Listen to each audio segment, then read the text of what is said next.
Rahasia istighfar yang pertama, satu, Allah akan turunkan minimal sifat Ghaffar kepada hambanya. Dua, orang yang sering istighfar, maka Allah akan turunkan keberkahan lewat curah hujan yang lebat. Curah hujan, hujan yang berkah. Masya Allah. Tiga, ya istighfar.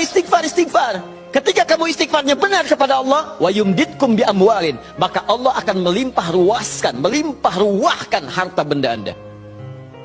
Ya, meluaskan harta. Wa banina, bahkan keturunan. Teruskan, 1, 2, 3, 4 keturunan. Allahu Akbar. 5, kenyamanan atau kemapanan hidup. Wa yaj'al lakum anhara, kenikmatan hidup.